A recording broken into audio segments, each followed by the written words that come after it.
Can we make a start? Because I'm absolutely in line with that. Public question time. We were sort of had an expectation that maybe we'd have some members of the public. It doesn't appear anybody's joined, so we'll move on from that. If somebody does join later, I think we can certainly accommodate them as we go through the agenda. So moves on to item 1, which is public bodies. Well, in fact, if we're not quoted, I don't need to go through all this stuff. Sorry. Let's get the number of it. We don't have to go through all that. We've got some apologies, as we said, just for those who know Trevor Bellamy and Kath Bellamy. Kath is not very well at all. She's got long COVID, so Trevor's obviously wasn't comfortable in coming this evening, which is completely understandable. And also apologies from Councillor Firth, and I think you said that Councillor Gould said he wouldn't be attending face to face. Yeah, I think Councillor Gould has advised he won't attend face-to-face meetings at the moment, and Councillor Roberts has got a dispensation because of health. I can't remember who the others. Well, that's it. And we haven't heard anything from Councillor Sheard, so hopefully she may attend. And then obviously the item that needs a vote will be later on the agenda.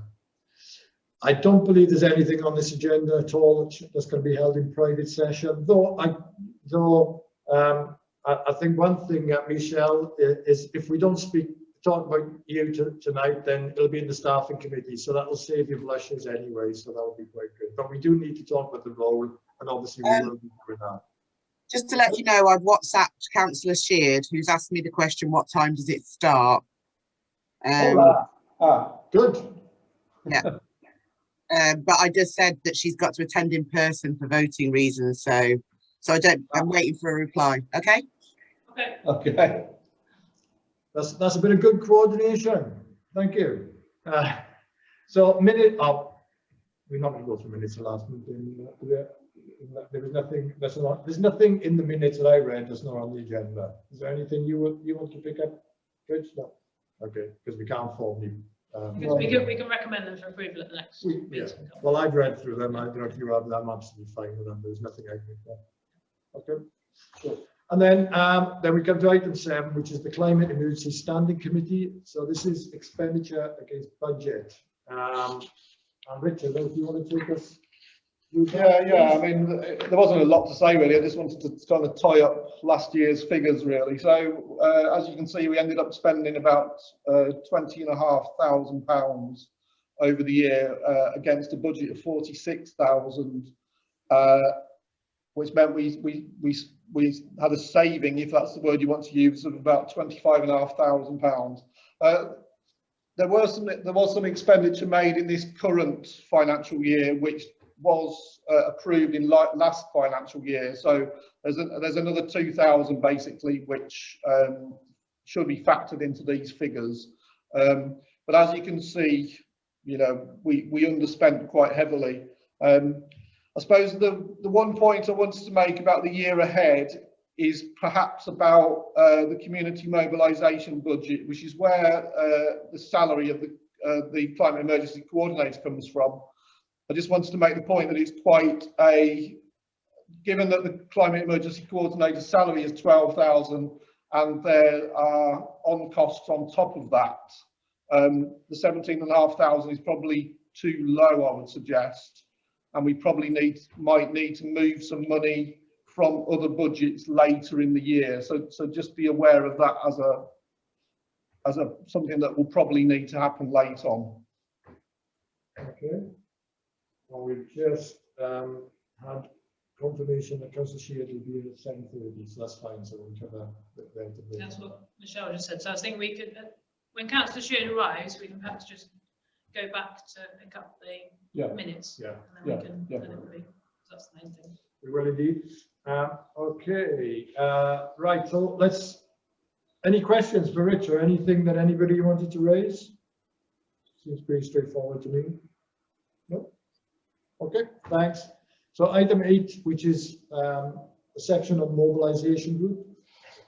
Before I let Michelle come in, just really quick few words from me. I think what we're seeing now, certainly what we've been seeing in the recent few months, and certainly the recent few weeks, we're starting to really see some of the fruits of our labour, if you like.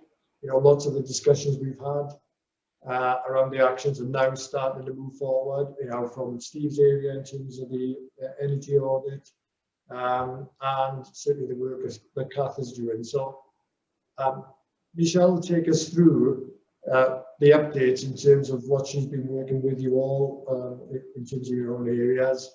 Also talk about our new website, and we will, as part of that discussion, there is an item on there about the Yorkshire Motorsport Festival, which I think most people are aware of. So I think that's probably an appropriate point in our agenda to discuss that as well. So Michelle, can I just hand over to you to take us through, please? Okay, can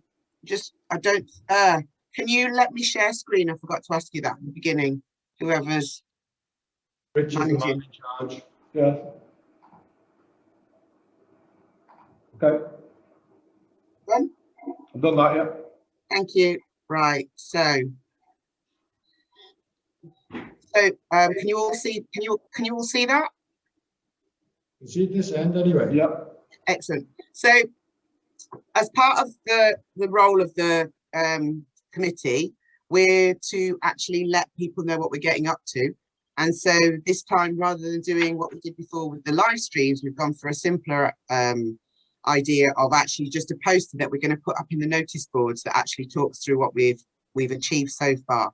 So this isn't the finalised. So if any of you think that there's something been omitted that needs to be added, please let me know. But this is going to be an A3 poster, and so if we go quickly across it, you've got it attached anyway, I know. But so it was talking about the repair cafe, the water fountain, the upcoming campaign. I know it's not running yet, but by the time this goes out, we should have got a bit further on. So we're hoping that's going to be something that people can see. For those of you that you don't know, this campaign, I'll let Kath talk about a bit more detail in a minute or later on. Bike racks, EV charge points on the street, which again, I'll let Matthew talk about that. But these are all things that we're working on and may not be completed, but I think that the community needs to know that we're doing these things. The land use, oh, I've just spotted a typo there. That's about the drone mapping that's happening starting at Coddy's Farm with Andrew. And then we've got about what we've done with the energy. So fantastic news this week that Steve's got the energy audits underway. And then this is the mobilisation, i.e. the things that I've personally been doing. So that's including the social media, setting up the Facebook page and the Twitter account. Also, just going to stop that one. I haven't done much work on getting that going. It's there, but we haven't been able to do as I would like yet, because I am one human being and I haven't been able to get on to do as much as I want to with it, but we will. But I wanted to show you, it's not fully functioning, but we have got a website, and what's missing from it. So this is our new website for Climate Emergency Action Plan. I like it. I'd appreciate your feedback, but it's got lots of little things to do with the windmills moving and stuff like that. And I think it's quite an attractive site. And then we'll be able to highlight these and go to the pages on here as well. And any events we're doing and so on, and signing up for the newsletter. But what's missing from it is it's now an empty shell with no content. Now, I don't expect everybody to write content. By the way, show of hands, did you like it? Thank you. I don't expect you all to write content, but what I'd like you to do is, whether you give me bullet points or however you do it, I need from you what you want in your different action points, what particular subjects, and then I'll write it so that it reads well, etc. So we need to fill in the copy, and any images, and also I haven't shown you these, but we've been working on as well. Individuals have seen these. shortened videos. So we've got, I'll do a share screen. We have our own YouTube channel, which if you didn't know about, it's there. And the long live streams that we've done, I've actually shortened them into short little videos that we can now use for social media, and they'll be on the website. So, and this basically, I don't know if this, can you hear that? That's me. Take it off. Right. So that's little summary of it. So, okay. So they're little videos. Paul starring in that one. So yeah, so we're doing that. That's all the stuff in the mobilisation that I've been doing. So now I think the best people to tell you about what they're doing in their individual spaces is the people who are running them. So can I hand over to you, Kath, first? Well, wait for a second. Sorry, Michelle. Let's do that in the next item because we've got each of the areas coming up. Oh yeah, sorry, I'm jumping the gun, aren't I? Yeah. It's okay. It's not a problem. I think before we do that, just give everybody an opportunity to ask any questions or pick up any issues, because I want to talk about the Motorsport Festival before we move on to subgroups. So I don't know if there's anything anybody wanted to pick up with Michelle, or certainly you've all been working with Michelle now very closely. Is there anything you can tell me? You can tell me privately about Michelle later if you want to, but if there's anything you can say publicly. Well, what I didn't mention as well is that we've got some press coverage, and I know that Home Value Review are talking to Caroline as well. I hope they were going to reach out to you about the Repair Cafe, so I'll leave that as well. Okay, thanks, Michelle. And you know, again, I've said it in other meetings. I think we can see the difference it's making, and we'll talk about this later on. But making having this role in place, the coordinator role, because we really did struggle to get things moving, and Michelle has been huge assistance and been vital in helping us move forward in the mobilisation. I also want to say it's not just because of me, it's because I think everybody wanted to do it, but it didn't really know how to make it happen. And as a group of people that are volunteering, just doing an amazing job. I just think it's amazing that we're achieving what we're doing with people just volunteering, because I'm the only one that's not a volunteer. Everything else is being done because you feel passionately about it and making it happen. So it's really good. Yeah, and there's recognition of this outside of Home Valley as well. I've said this again, but I'll repeat it again. Within Kirklees, certainly, you know, there's acknowledgement of what we're doing, and as I explained before, Colin Parr, the strategic director responsible for climate change, sees what we're doing within the parish council here as a really good example of what can be done elsewhere in the communities. Something I should mention, just to keep everybody up to date, as you were aware, certainly have been aware, I've been the cabinet member for Kirklees for Culture and Greener Kirklees since last November.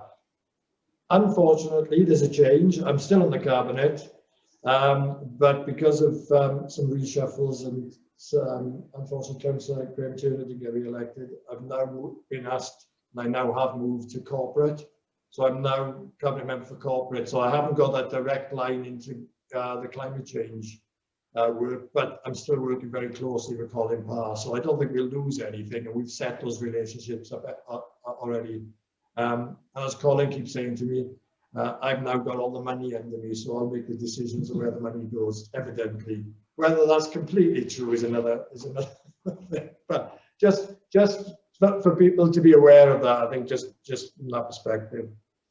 In terms of something which has arisen, certainly came on my agenda on Friday, and I know Michelle and Rachel's agenda, which is linked to the work that we're doing, is the Yorkshire Motorsport Festival that's going to be taking place, or proposed to be taking place, the 25th of June. And I know there's been a number of people who have raised concerns from a number of areas in terms of obviously the climate change agenda, but also around COVID safety, highways, congestion, etc. And I certainly haven't had as a councillor, I think I've had 2 individuals actually approach me. I checked with the council today with Kirklees, and they've had 1 person. So I think there's a lot of discussion going on in the valley, which is understandable, and lots of questions. So I've been following up on that, and I continue to do that today. And I'll certainly be feeding, I'm copying Rachel and keeping Rachel in touch with what information I'm getting. In summary, just from what I understand, is this first came about almost 2 years ago, and I remember when I was first elected in 2019, the subject being raised about a possible event. I think it was on a smaller scale then. There was then further discussions, and I wasn't on the cabinet then, but further discussions with the senior leadership within the council. I think there was some memorandum of understanding that came to, I think that was last year, with the organisation. And COVID came in this way. The plan was last year, that didn't happen, and certainly this year they're still hoping to do this. What's happening just in terms of the council, all the various departments that need to be involved. There's something called the SAG, the Safety Advisory Group. That includes council officers, police, and various other agencies. And they've already had 3 meetings this year with the organisers, the latest being last week.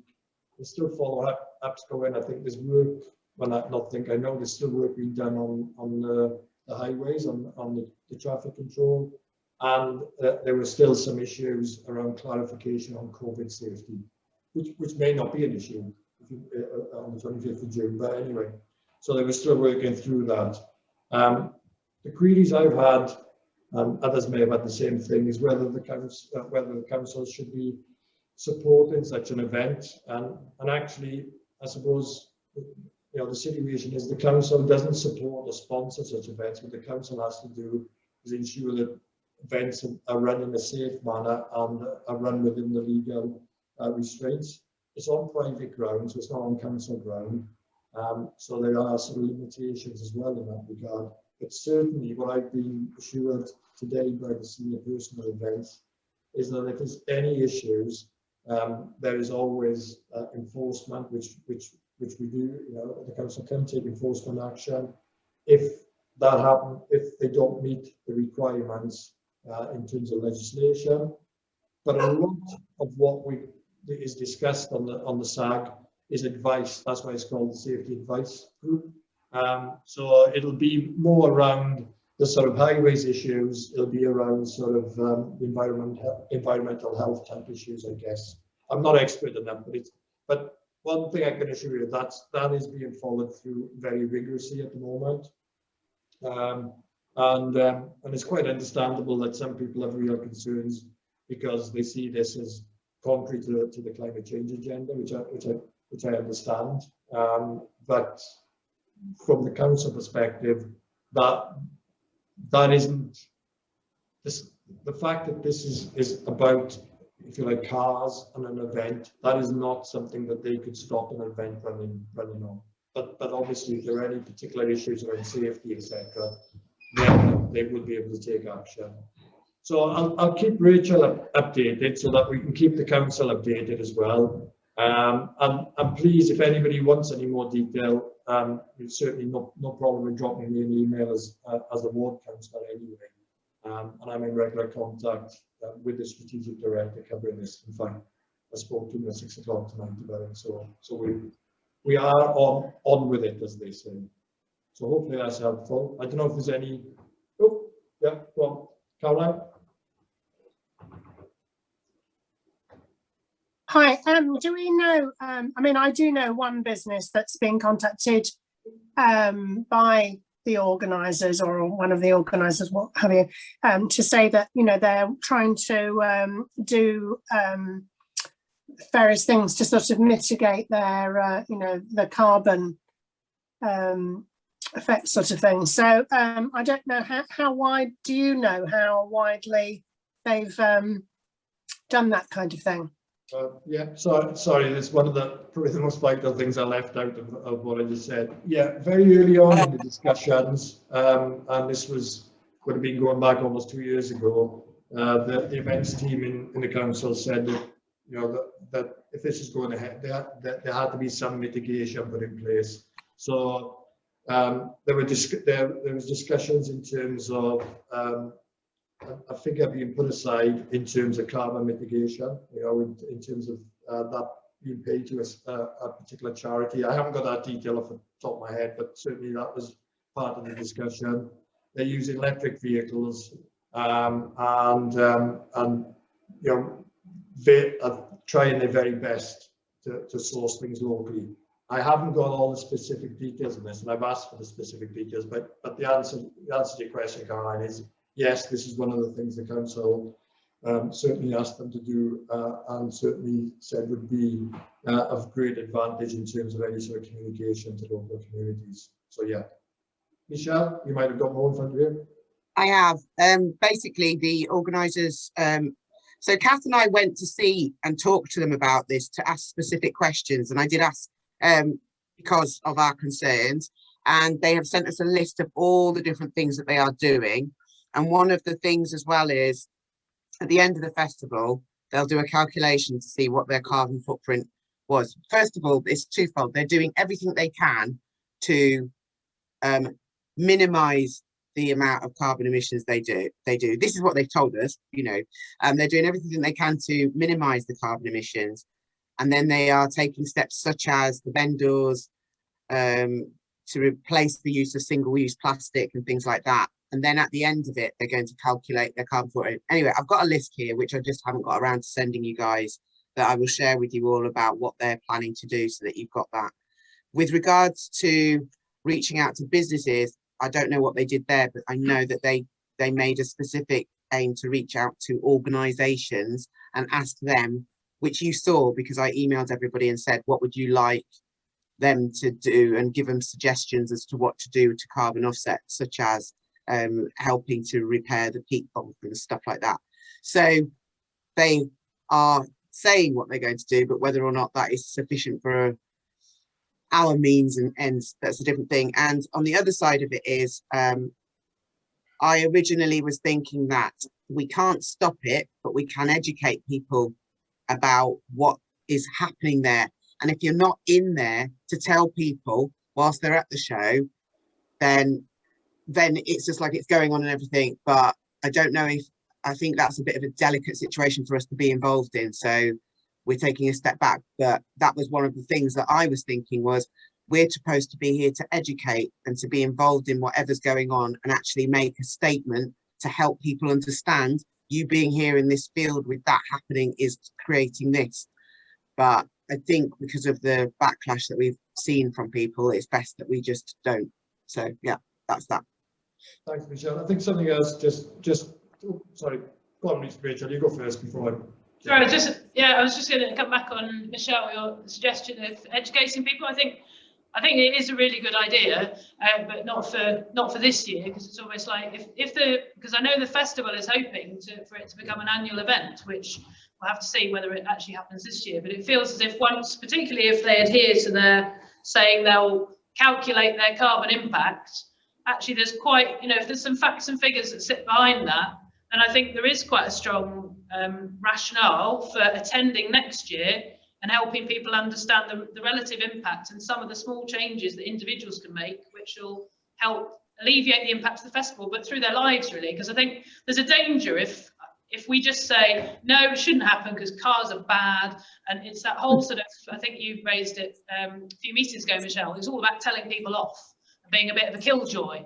Well, I don't think we want to be in that space, because there are benefits associated with the festival in terms of you know, tourism and potential benefits to local businesses, suppliers, hotels, etc. But obviously there's the flip side, which I can quite understand people are concerned about, which is the carbon impact. But if it becomes something which we can't actually, I mean, as Councillor Davies has outlined, we can't stop it as such, short of blockading the roads and having a protest outside it, I suppose. I think there's a great opportunity to try and access people who will both be appreciating the nice environment they're in, but also are interested in cars and therefore perhaps, well, we're all interested in cars to some extent because they get us from A to B, but, you know, understanding what things they can do in future and learn from it as well. So I think there's a good opportunity in the future to do it. That's good. Kath, you want to come in, then John? It's just to pick up a couple of things really that have been said. So for me, there's three things. I do think they are genuine in wanting to learn how to run this as low carbon as possible. So I think when we see if it happens this year, when we see what happens, then there'll be opportunities for us to say, you know, what would be better even. So I think there's a real opportunity here for us to look at what is potentially a big festival and actually come up with perhaps what would be our list of, if there's a festival around here, what are the things that could be done, and give some, you know, perhaps even examples, or be able to direct other people to either companies or organisations that will help them with it. Secondly, it's to echo both Michelle and Rachel's point really, is, you know, we want to work with people, and actually the motor enthusiasts are, one could look at them as think these are a really key group in the climate emergency, you know, and so to have a way in and to be seen as a, you know, whether it's a critical friend or a supportive friend, but certainly willing to work with them, I think is something, it is an opportunity and that we shouldn't miss. But it does need to be handled sensitively. So I would, you know, I'm just to support really what Rachel said. I don't think this year, but let's keep the door open. So if there are future ones, we can work with them, with the people who attend rather than just the team. So yeah, thank you. Thanks, Kath. John, and then Matthew, and then Greta. Yeah, I understand it's quite a dilemma between the economy versus the environment. I have to say, though, the thing that concerned me about reading their publicity was the lack of mention of any green issues or recognition of anything on the climate side. So while I accept and agree with it needs to be handled well, I really don't see a problem, or I would support actually having a stand inside the grounds where, even with the banners there, you can actually state the message. It doesn't necessarily be controversial, but it does need to raise awareness, which is what we're about. Because from when I read their publicity documentation, there's no recognition there of maybe even all the things. And I'm well aware from the last 2 years of the various moves that they've made to try and promote themselves as the greenest motorsport ever. But that does not come across at all from any of the publicity or any of the action. And without having somebody there to actually stand up, show the banners, raise the words, it will pass them by. That would be my concern. And you know, there's a well-known expression about sort of evil promotes when good people stand by, and so if we're not going to do anything, which I don't necessarily think is the right thing, but if we're not going to do anything, then we need to have a strategy that actually manages that when people ask us, well, why didn't you do something? Thanks, John. Matthew first, then Greta.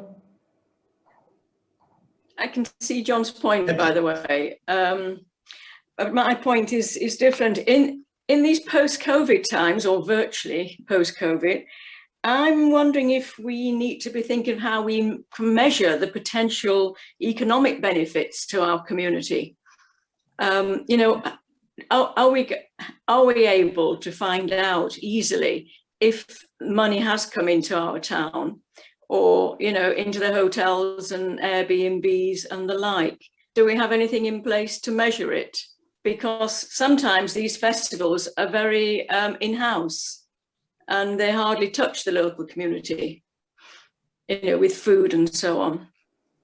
I think that's a fair point. I think that's something we can pick up, and I think through some of the networks we've got with the businesses in the town. Greta, so yeah, good point. Matthew first, then Sarah. Thanks. It's probably too late to do anything now, but for next time. Well, first of all, echoing John, at one stage there was going to be a stand for us. Michelle, can you confirm that is not happening now? No, that's not happening now, Matthew. Well, okay. Let me put it this way. I haven't told them yet, but we do have a free stand at the moment, but my understanding is we're not going to be using it. Okay. If we do have a free stand, then John and I can stand there and we can educate people about fossil fuel and that sort of thing. So we will have a few banners around. So if we want to do it, we can. There are obviously things that they could do to mitigate carbon. So, for instance, they can do things like parking charges, which penalise people who have one person per car. So I don't know whether they're doing anything to dramatically influence people to make sure they share cars, especially as quite a few are coming from a long distance. I know there's been talk about electric buses. I don't know if we have dedicated cycle routes. You know, if we are really trying to make this a proper green festival, then having dedicated cycle routes, dedicated walking routes from Holmfirth would make it a Holmfirth festival, not just a Southeast festival. Then last thing is, if they're going to be doing carbon footprint calculations, I suggest they use a proper company. And I don't know who it was, but underneath the stars, Kate Rusby did a reasonably accurate carbon calculation for theirs. And they gave the opportunity of people to buy a correct carbon offset. As people know, I'm involved in a carbon offset company. My two questions are, where is the carbon that they are offsetting and has it come from fossil fuel? And if you can't touch it and it has come from fossil fuel, then it is not a valid carbon offset. The vast majority of carbon offsets are total bunkum. Anyway, that's me. Thank you. Thanks, Matthew. A favour, could you drop me an email with what you just went through? Because what I'll do there is I'll pick that up with the team at Kirklees, and then that can be part of the discussion with the organisers as well. So that would be really good. Some really good points. I'll bring in Sarah first, and then Kath afterwards. Yeah, I've just thought because it's a classic car event, we could stipulate that they provide a classic car that has been converted to electric. There are a lot of people now with classic cars that have done these electric conversions, and then they provide this, and as part of our climate emergency committee, we stand alongside that, and it can only go ahead if they provide an electric one, because that is going to be the way forward for everybody will be converting the classic cars to electric, because it's like a social duty, the climate emergency. Thanks, again, great suggestion. I'll pick that up with the team tomorrow and see if that can be part of the discussions, because the discussions will come through Kirklees Council rather than through the Parish Council, in all honesty, because that's where the connection is. So, but I think that's a really good idea, actually. Okay, yeah. Anything else before we move on? Sorry, Kath, I forgot. Go on, Kath. Just if we're going with a list of things they can do, the other thing is if they've laid on an electric bus to go from the park and ride, then it would be good for them to have a shuttle service to the stations, so to Honley or Brockholes and Slathwaite. I did think the idea of incentivising greener travel to the place. I don't know what's involved with organising these festivals, but I do, and for me it's one of the things about thinking about next year if they're going to do it. I do wonder about the time involved when it's running in 4 weeks, and everything feels, it won't have been last minute, but because COVID has meant they haven't gone live with it until, I don't know, was it a fortnight ago, Michelle? It does feel as if we may have missed opportunities this time. Well, apparently part of the reason, because I said to them, it's very strange you haven't done any publicity. And they said part of the reason was they were not allowed to until Boris made his announcement. They were not allowed to say that the festival was definitely going ahead. So COVID has affected a lot of all of this stuff that we're having the discussion about. We would have had months ago, really, because it would have been going through the normal channels. But it's just seeming they've got the go ahead now because Boris said it's okay, and that's it. That's not entirely correct, because it's that decision hasn't been finally made yet, has it, in terms of absolutely. Right. So, but it should be by the end of the month, unless something's happened this afternoon that I hadn't heard. but there's a projection of that, so there is still a risk. And actually, it's one of the things that's been picked up, that the tickets have been sold and non-refundable, and they are taking a risk, and the council has told them that they are taking a risk in terms of that we will be open, because clearly, even if there's a national reopening, I don't think anybody's completely discounted that there could still be issues within regions. And so let's be frank, Kirklees, we have got an issue in terms of our infection rate. Rachel? So I'm just going to make a final point, because did I understand correctly then that there may be, if there is a free stand that's already there, then I think we should, I'm not averse to us having members of the committee attending, just to raise awareness of the fact there is a climate emergency. So it seems a bit churlish to turn that down if it's an opportunity to even just raise awareness that the area is in a climate, recognises the importance of a climate emergency, and we're hoping to work in future with the organisers to improve the impact. Sort of, if they're going to deliver all the things they say, then it's important people recognise, that. Do you realise you've got a that cup can be reused? It's kind of, it will help reinforce some of the things that they're trying to do. So I just wonder if it's worth proposing that Michelle contact them and say, are you still intending on offering us a free stand? I'm not suggesting we pay for it. No, it's here in black and white in the email I was going to say to you. It says, point 8, we are providing CEC free of charge with a gazebo for CEC to provide an information and education facility to visitors. This gazebo can be retained by CEC following the festival for future use at other events if CEC so wishes. I think I certainly wouldn't discount that in what straight away, but I think from my perspective, and other members think, that I think we would have to be assured that the measures that they've said that they will be taken in terms of helping to green the event, that actually is going to happen and they're meaningful. Because my worry would be that if we've got to stand there and that doesn't come to fruition, then we would be seen as supporting or sponsoring an event which actually didn't deliver on their promises. So I think we'd have to see something. Well, the other way you can do it another way round. You can say, we have agreed to participate in this on the basis that the festival organisers have said X, Y, Z. Should they fail to do so, then we can say we were in good faith that they were going to do this, and then we can out them, and then that in a not such a militant fashion, but we can sort of that. I'm just throwing that in there as a way of us saying we're participating based on X, but if they don't fulfill X, then Y, sort of thing. Difficult one. It's really difficult one. Well, sorry, Matthew? Yeah, I totally agree with that. And, we can put a banner up saying, we have agreed this, this and this. So there's no reason why we shouldn't publicise on our stand some of the green issues which have been agreed with them. That's not contentious at all because we have it in black and white from them. Yeah. I'm not sure about not being contentious. I think some of the conversations within the valley have been fairly contentious, to be perfectly honest at the moment.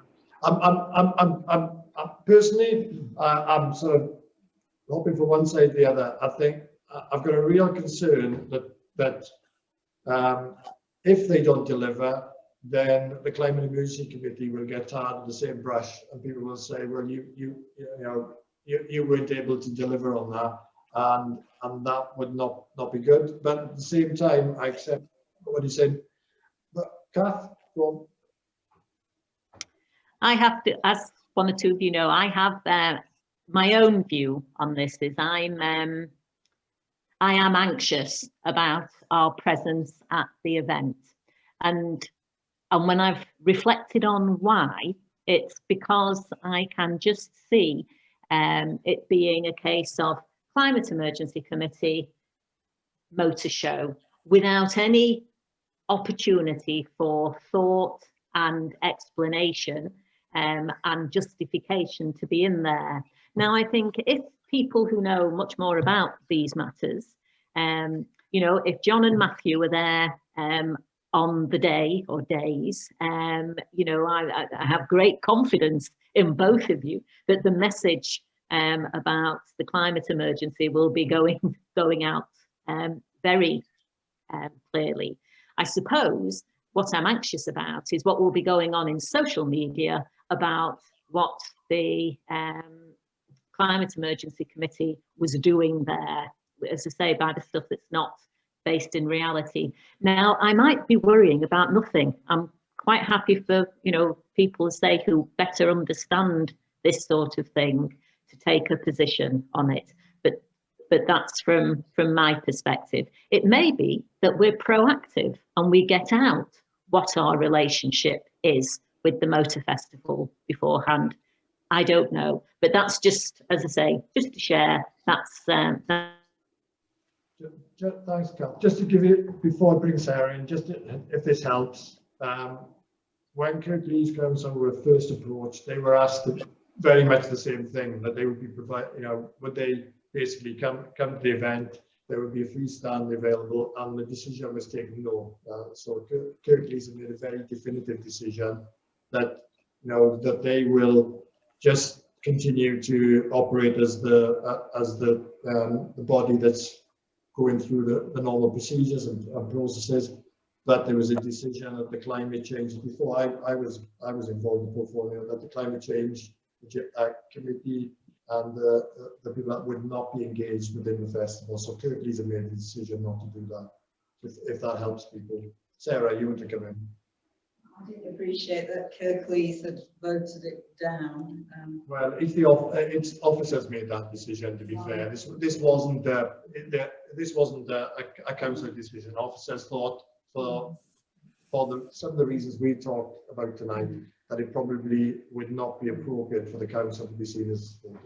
I really think it's important to have people on board and to work with the community and say, look, this is where we are now, and you know, the glory days of the motor car with vintage cars is a part of our history, but here's an example of the battery vintage car, and there's someone here who's done a conversion, and this is the way forward. We appreciate this is happening and we can't change things instantly.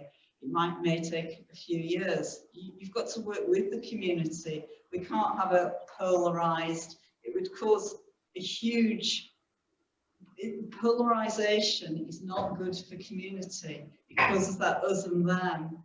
We need people on board, and we don't want to be preaching saying, you know, we're better than you. We've got to say, look, we're all in this together. The planet is suffering, and you know, work together. Okay. No, I think all absolutely valid. I don't know in terms of taking this. Go on, Michelle. Sorry, before I was just going to bring it to a close and say, whatever way we decide, we have to make a statement as to why we haven't attended or why we do attend. And whatever way it is, it has to point out that, I mean, we can say we're not going to go because it's too short notice and what we wanted to do or organise, or we didn't know whether the festival was going to uphold what it said, etc. Whatever we do, we will lose, basically, because if we don't have a face there and a voice, everyone will go, well, you just didn't do or say anything. And if we do go, no matter what we do, if we do go, we have to make a statement and declare it, maybe with home value review or something, that we say we decided to attend because it's an opportunity. Huh? No, we don't have to make a statement saying we're not attending. We can make a statement. We do. No, I disagree. From a PR perspective, if we're not attending, this thing is happening.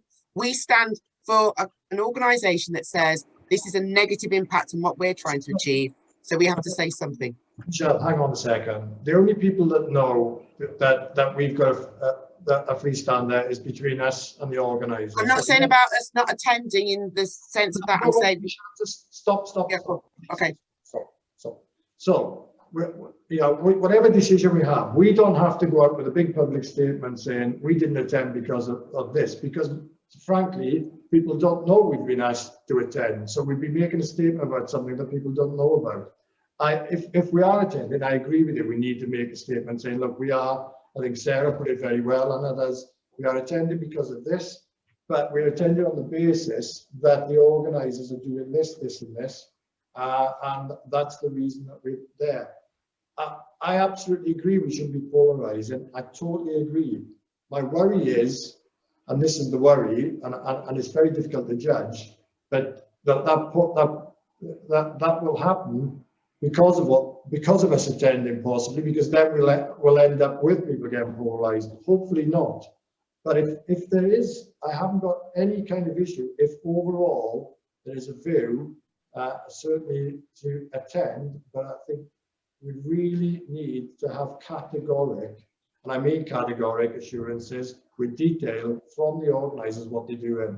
And I think that their aspirations are really good, but as far as I know, we haven't got anything categoric at the moment. As far as I know. And I'm just sorry, when I said attend, I didn't mean attend. What I meant to say was we need to make a statement about this festival in some way, shape or form if we don't attend. Not that we're not attending and that we have an opportunity to and we decided not to, but we need to have a stand on it one way or the other is what I'm trying to say. Yeah. Sarah, go on. I feel we have to work with the the Vintage Car Festival, because we have to work with them and say, look, at some stage, and we'll give them a time plan that they have to transition their cars to battery. It is possible. I've seen loads of videos on VW Beetles being transferred to electric. You have to show people a way forward, because pure electric cars are going to be the future. So you need to work with people, but that's the other option is just to abandon the whole thing. I don't think we want to abandon the whole thing. Sorry, Rachel, go on. Yep.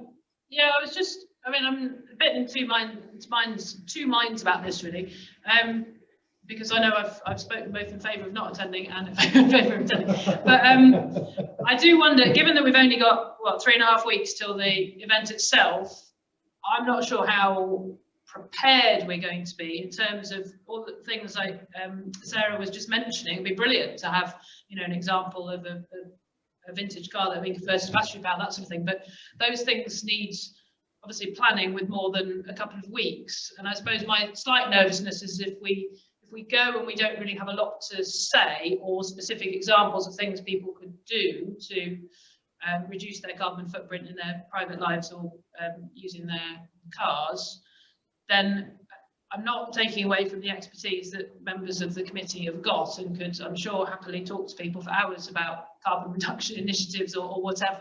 But I'm conscious it's 3 days of festival, and I think we sort of need things that take-home messages that people would see from going to our stand. Otherwise, we're in danger of being one of those stands that people sort of, you know, parts the crowds, if you like, because people don't want to go near those people who want to talk to them about something they maybe don't want to hear about. Whereas if you've got an example, if you've got something they can see, like an electric something or another, or something more visible, or something you can touch, then I think it's much more engaging. And that's where I think I'm now erring on the side of we're probably better waiting till next year, but going back to the Motorsport Festival and say, thank you very much for the, you know, offer of the free stand. We don't feel at this stage we're able, well, we have to phrase it right, but, you know, we won't be able to attend at this short notice, but, you know, but we look forward to engaging with you after the festival to understand how you got on with all the initiatives you're planning on doing. And then we sort of, you know, formally write to them and say, right, can you report back on your carbon impact? Because we'd like to work with you in the future as to how to engage with your audience, something along those lines. Yep, sorry, I'll jump in a second. Let Caroline come in first of all. I was just wondering whether you could just get a really nice little leaflet done. No, no, paper, no. We're not doing leaflets. And they, in fact, have said that they are not letting people do leaflets. No. Okay, well, Is it the just point Michelle? was that what I was trying to say is that for the people that are camping there, you know, saying, you know, these are our recommendations or what have you. These are things that we, you know, would like you to do. I don't know, or get them to do it, but, you know, be endorsed by Home Valley. Okay. Just to let you know that I'd already got a plan of action of things that we would do to grab people's attention on the stand, which I didn't organise because of all of this, which would have been, to Rachel's point, playing videos for people to walk past. If there was no one on the stand, they could just stand and watch it. Fair and funky bike, making smoothies, all sorts of things I thought of what we would do on the stand, but didn't happen because of all of this. Right. Just to try and bring this to a conclusion, because I'm conscious of time, and I think we've had a really good discussion. I think actually it's been really useful because your summary, Rachel, I think makes sense to me, because if and I think this, you know, if when you contact them, Michelle, they come up with a list of the deliverables that we can look at now, which are concrete. If there's an opportunity, as Sarah suggested, that they've got an electric classic car, there's something we can focus around, then maybe we could do something. But I think that's highly unlikely at this stage. So I don't see any harm in asking that. But I think Rachel's summary is the best approach at this stage, because I think otherwise we're in a real sort of cleft stick, in all honesty, with this one. So I don't know, in terms of councillors, well, we're all three of us are sat here. Why am I looking at the screen? It really comes down, it's not just, this isn't a vote, you know, that we have to go formally, but is that a fair reflection? Are people comfortable with that approach that Rachel's suggested? Yep, Matthew? I suggest that people who want or are able to go there meet up with Michelle, and if we can come up with a believable plan, we man the stand. Well, that doesn't work that way, Matthew, because you're representing the council, and whichever way you do it, it's got to be a decision that we make, that we are going to do it. It can't be just, it's done sort of informally, because whichever way you look at it, you'll be representing the parish council. So so I understand where you're coming from, but that's a decision for us to make tonight. Yeah, Sarah? I just think it would be real hypocrisy. Even you've got to be on board this year, because if you just let it go ahead, that is Kirklees Council allowing motor festival running on petrol and diesel. We should be not allowing it, but we need to be, we've got to engage with them, and I'm not very happy about that. But Well, I'm just saying it's that's for us to decide.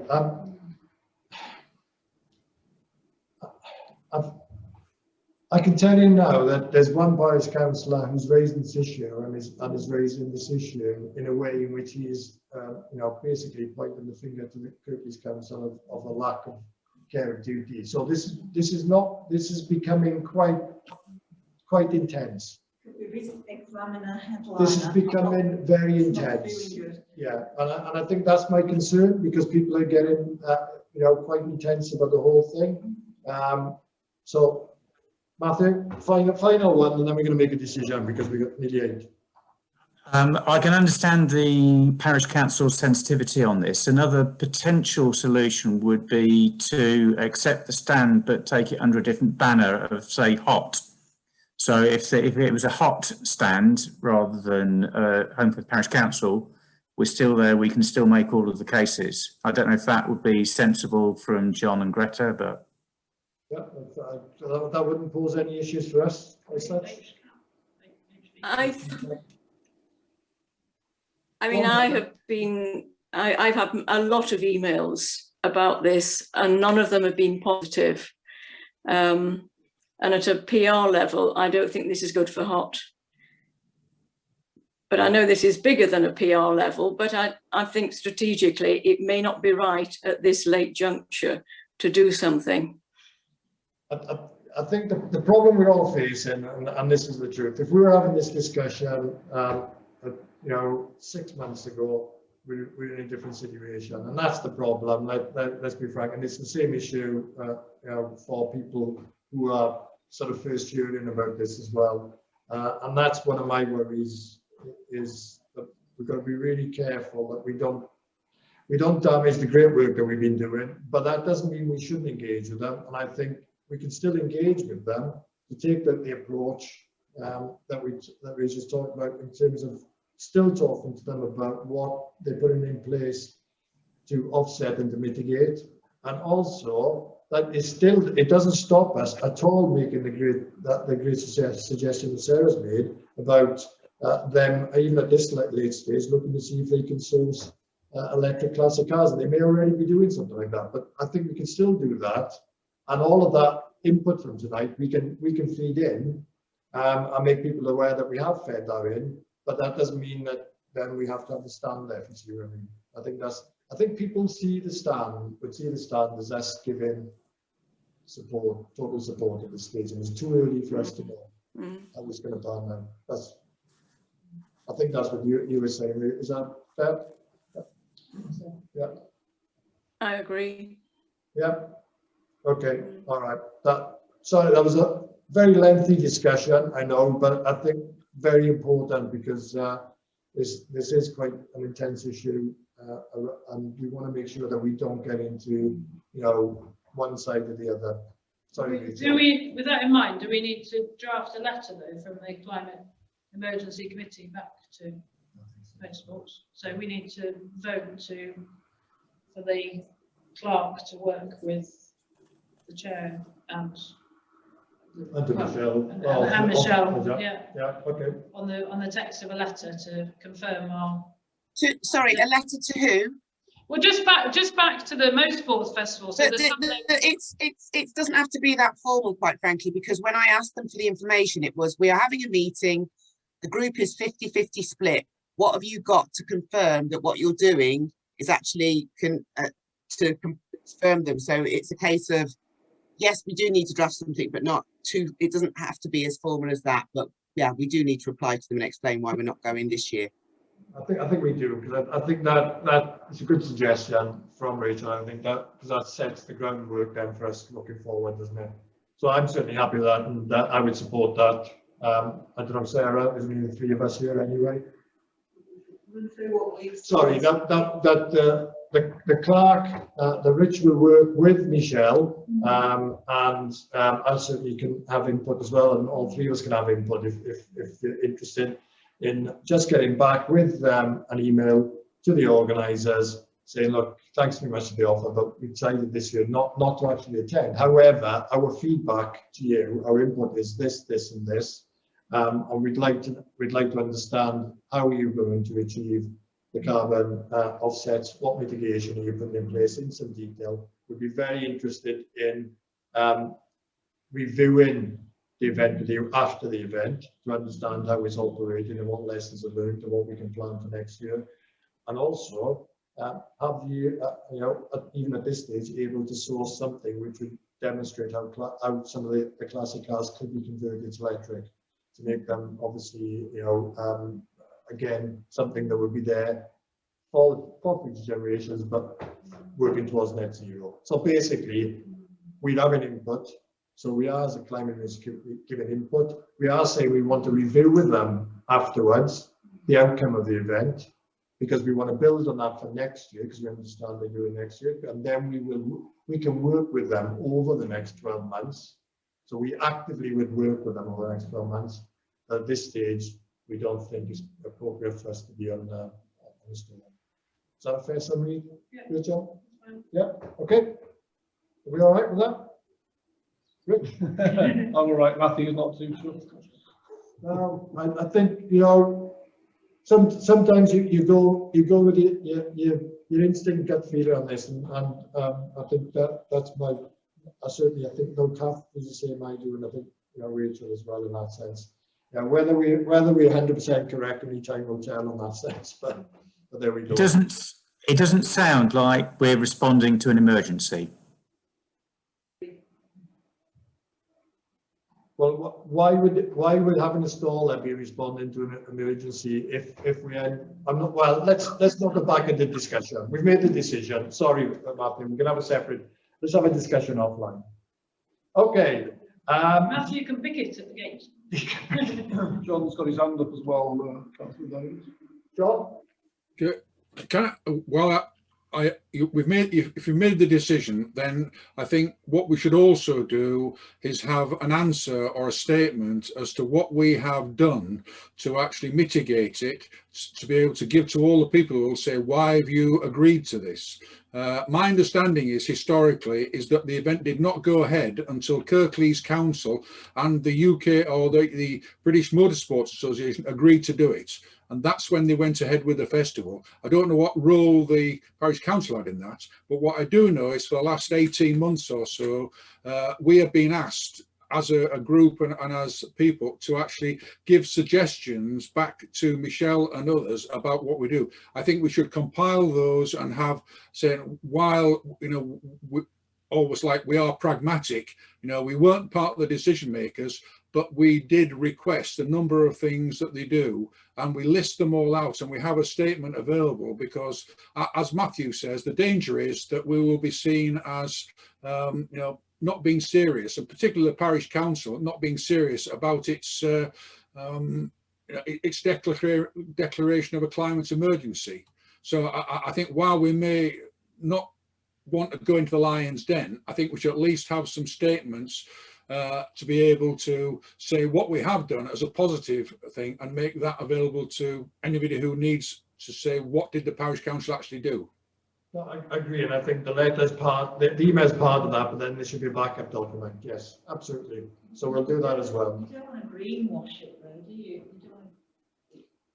Well, I think we need to move on, but what we can do is use the website to put stuff like this on, because hopefully by then it'll be ready. Let's get all of that agreed first, and let's do that offline. We've agreed what we're doing in terms of the actually attendance. We'll compile an email or compile a document which says what input we put in there, and we'll agree that. And I would suggest that needs to be agreed between myself, Rachel, and yourself, Michelle. Okay, so it needs the three of us to look at that. So we've got the chair of the council, chair of the committee, and yourself, and going through that. Okay. Yep. Right. Should we go back to the minutes just to get those signed off now before we go any further? Yeah, let's go. Yeah, let's do it. So now that we've got Sarah, let's go back to public bodies. Right, so item 6. Well, do I need to go through all the others? Well, I don't think you did 4 and 5, would you? No, we didn't. DPIs. DPI dispensations, there's none as far as I'm aware. No. And then we talked about private sessions. We said none of those should be private earlier on. And then confirm the minutes of the previous meeting. These were minutes on the 15th of March 2021, and they were numbered 2021 51 to 2021 63. Answered and move, I've read them. And column second. Good. Yep. Good. Done. Okay. So in terms of our subgroups, and please, I'm not going to stop people from going through this because this is important, but I'm also conscious we're probably running just a little bit behind. Not that far behind. No, 5 minutes. I'm amazed. How well are we doing? Right. So, Steve, energy and housing. So, if you could just tell us where we are, what the progress has been, and where we're going at the moment. Yeah, thanks, Paul. Yeah, we've got some progress to report. We've done quite a lot of work on the booklet. Francis and I working closely with Michelle. It's, I don't know, what would you say, Michelle, 95% complete now? I think the wording's pretty much done. It's just the final design to finish off. So, as we've already said before, that'll be an electronic version that we can post on the web. It should also spawn a series of other similar documents that we can cover for specialist topics as well, but it gives us a good framework to start with, so good progress on that one. The other key topic that we've been working on is the audit program that we agreed in the early days, specifically looking at the Civic Centre and Honley Library. It's been unexpectedly tortuous to get to the point where we're at now. However, we are now making progress. We have got the audits agreed and in place. Thanks to John for getting the purchase orders out to the suppliers and sorting that out. So that's now fixed for the 8th of June. And thanks to Rich for agreeing to host that visit to the Civic Centre in the morning. And then they'll be attending the Honley Library in the afternoon. I'm expecting the results back from that probably around early July. So hopefully there'll be the results will be worth waiting for. So those are the key topics that we were looking at. So we are making progress. Everything's taken longer than we expected, but we're getting there. Just as a general point, something that I think we need to think about is that in terms of the resourcing and the capacity, we need to continuously think about that. How do we get more recruits on board to spread the load a little bit? How do we get more active members on board? And otherwise, I think we just have to manage our ambitions in a practical way that we can support with the resources that we do have. Thank you. That's great. I think great progress as well, Steve. Thanks. Any questions for Steve or anything you want to pick up? No? Oh, hang on, Matthew.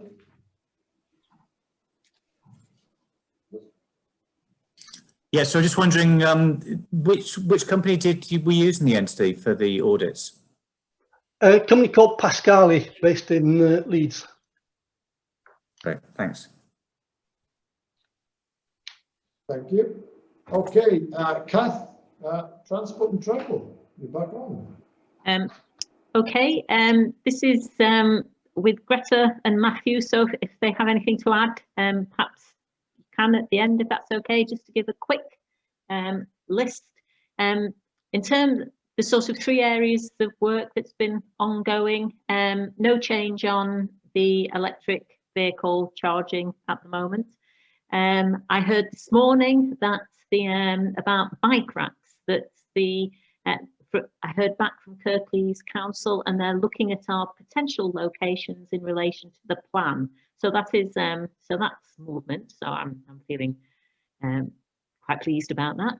But the main work at the moment, the Transport Working Group continues to meet monthly, and our main focus at the moment is the campaign that Michelle mentioned earlier on. If it's not far, leave the car. That's to help nudge people to think about walking or cycling for short journeys, because 2/3 of journeys in England are under 5 miles. We're going to run it during July, and this is provisional, but how it's shaping up is throughout the month we'll have our campaign, our poster and social media campaign, and inviting people to log their savings for journeys that they make rather than using their car. And hopefully we'll have an accumulator on the website which will allow us to show the carbon saving. First week, we're working hopefully with the art festival, and we'll have some walking routes, and also there'll be an event through the art school for children. The second week, fingers crossed, the high school through the Duke of Edinburgh are going to be engaging with the campaign and walking. Third week is we want to do some footpath focused activity, and a natural place for that would be the third week in July if we can arrange that. So footpath clearing, forgotten footpaths, and what we could call commuter footpaths, so routes that if you were wanting to walk into Holmfirth. And then the final week Kim and Marguerite are looking at a cycle focus for that week, so we'll have some activities around that. Yeah, and that's keeping us busy at the moment, it's fair to say. Fingers crossed for good weather in July and August. Yes, yes. Michelle?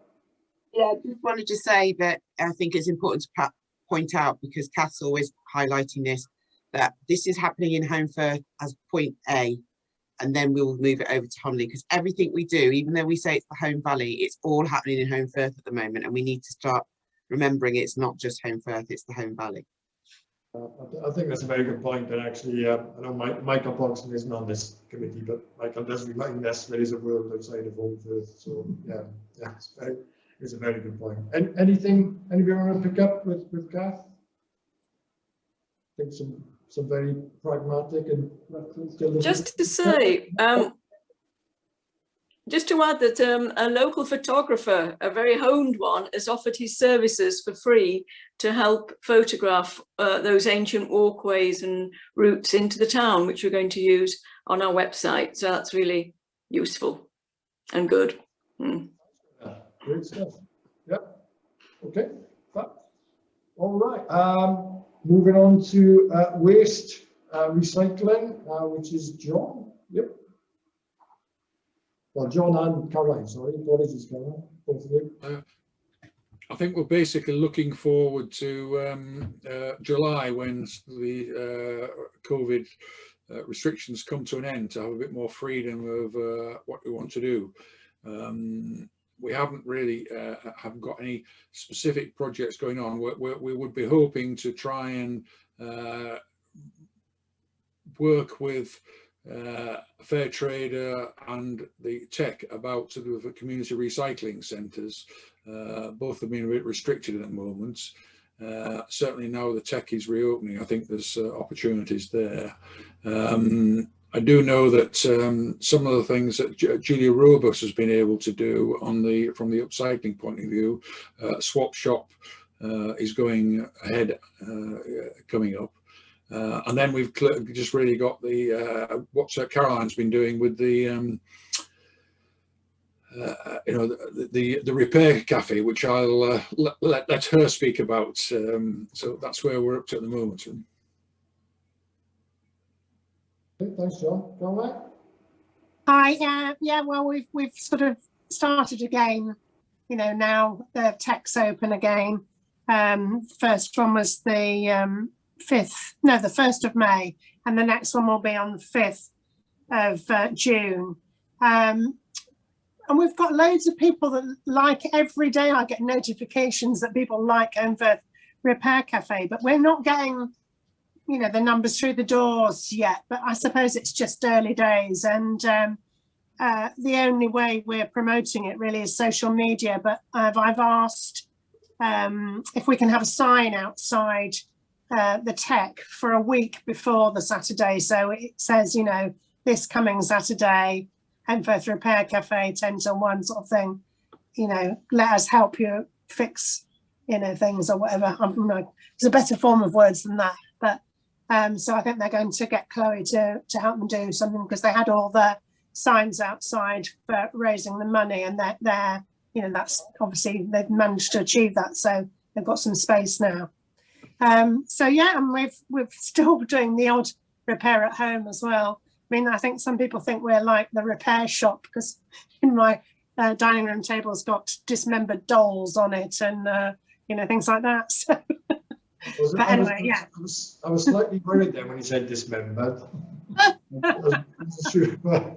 So do we need to put a call out to parish councils to break things and then bring them round? Or? Well, no, I think the thing is, if there is any, you know, the parish council promote things in the Home Valley Review. I think Susan Hampshire's meant to be contacting me. I haven't heard anything yet, but you know, if there's stuff, you're doing stuff, you know, say the first Saturday of each month, you know, there is this repair cafe where we will help you fix your things if we can.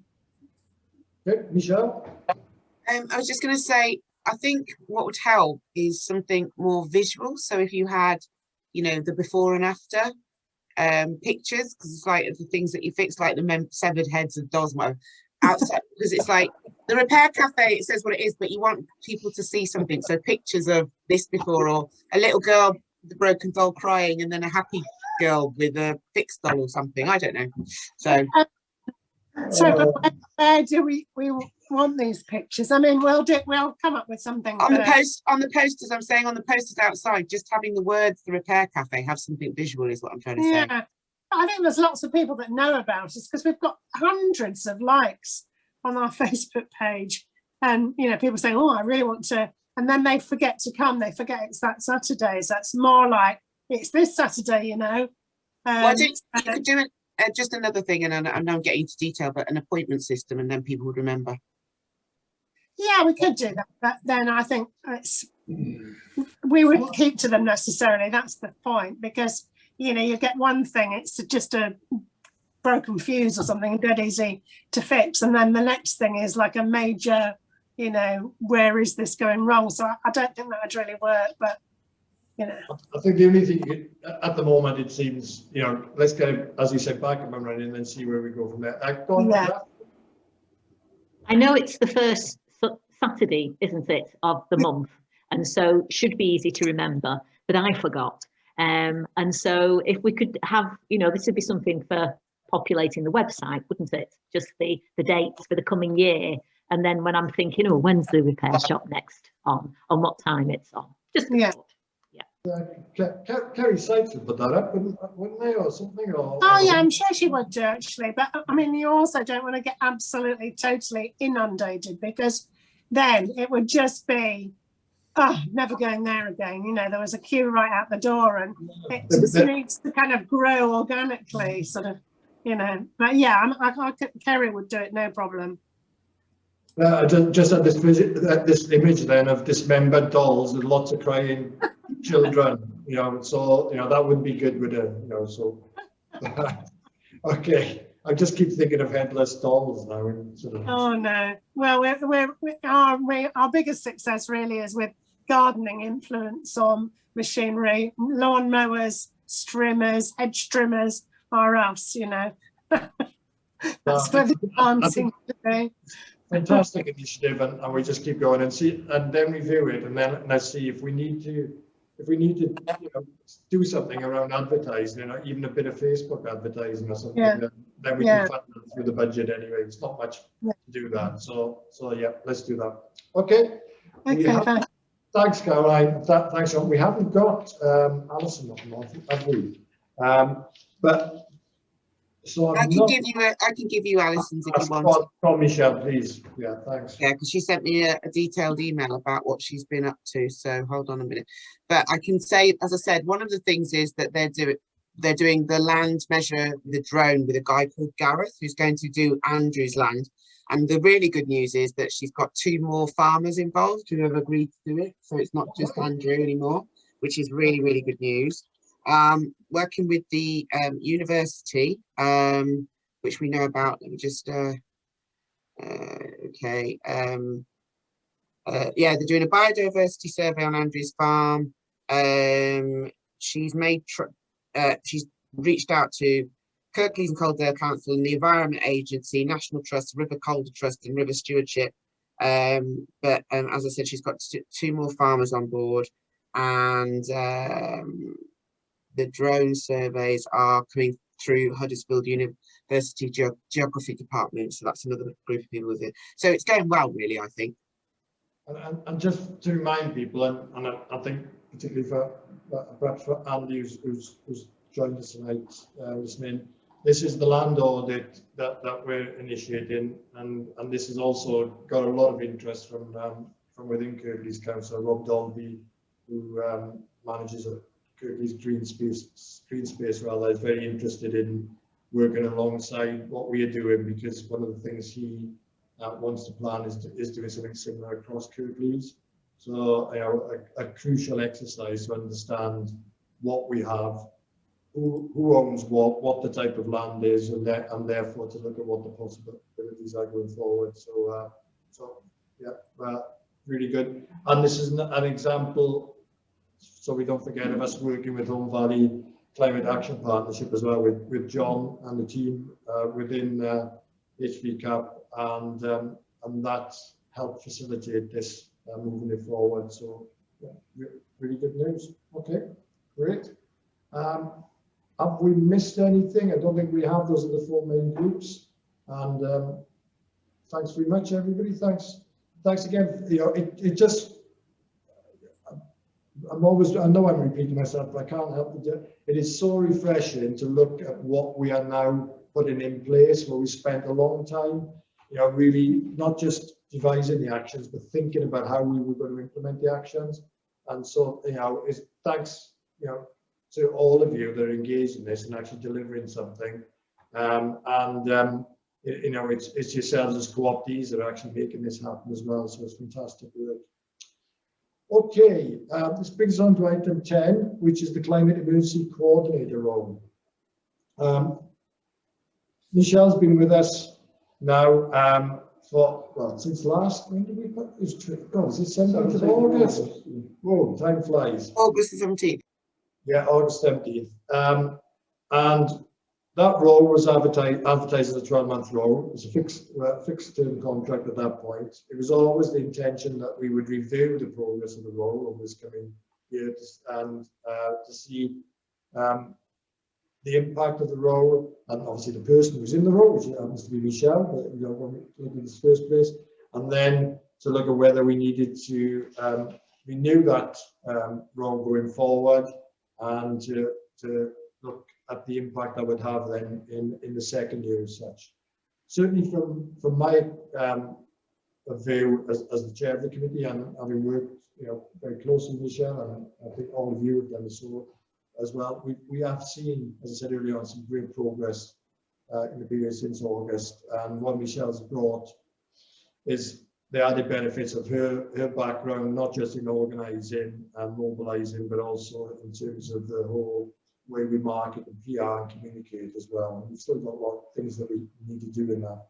I think that's opened up future actions, which Michelle can take us through in a second, that we need to deliver going forward. We still have lots to do from, if like a previous action list. So what this discussion is about, and certainly this is a members discussion, but welcome views from everybody, but members would be voting on this, is at this stage whether our recommendation is to go back to full council with that we renew or that we extend the 12-month contract to a 24-month contract, or another 12 months on top of it. So I'll just, there's some thumbs up before you can say anything further. I was going to ask Rachel to come in as first of all, if you don't mind, Rachel, just your view obviously as chair of the council, and your view, and then obviously Sarah as well as another member here, and then we can ask the co-optees to come in as well, and then obviously Michelle can add your thoughts in terms of the future 12 months as well. So. Okay. Yeah. I mean, I think it's. I mean, it's been a pretty difficult year to start launching projects, needless to say, because of COVID. But I think I always find this committee quite uplifting, really, because you realise all the things that are happening, all the people, all you guys, are managing to progress in lots of different areas, and I think it's quite. It's really encouraging and positive, and I get the impression that all that harnessing that energy and coordinating it, you've got to have someone who's a central point who helps make that happen and translate all the good ideas and obviously the funding from the parish council into tangible things that can actually have an impact on our community.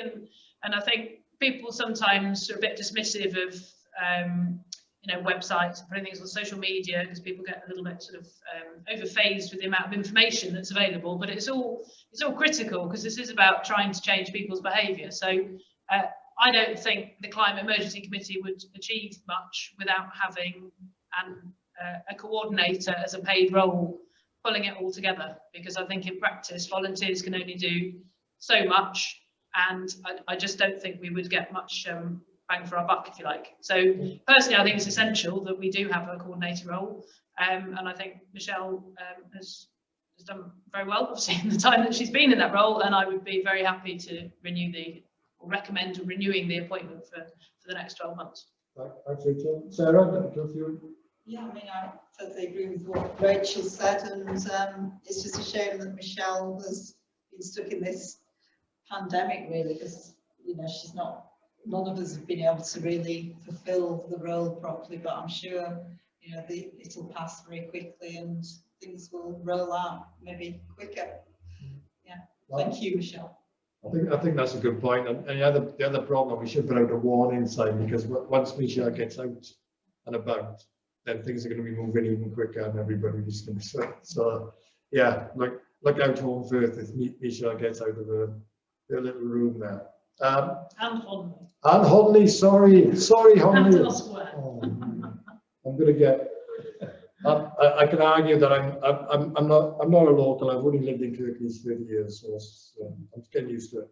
oh, is it? I see Councillor Gould's on the call. I was just going to say. No, we can't vote. I know we can't indeed, but I was going to ask Darryl. Would welcome your views if you've got anything you want to bring in terms of the role. You're on mute if you are speaking. If you're there. No? Okay. Right. Okay. Anybody else? We saw a thumbs up from Matthew. The acid test is, you know, all of you have been working very closely with Michelle. So I'm hoping that she's been looking after you really well and keeping you all happy, because we really welcome your thoughts as well. So, you know, joking aside, it'd be good if any comments from anyone. Yeah, 100% we need Michelle involved, because, as I said earlier, it's a real struggle to get things done. And without Michelle to push us along to pull all these things together and make it happen, the output will be a fraction of what it should be. So we need Michelle to carry on in that role. Thank you. That's great. Go on, Kath. It's really just to echo what Rachel said. You know, a coordinator post is absolutely needed.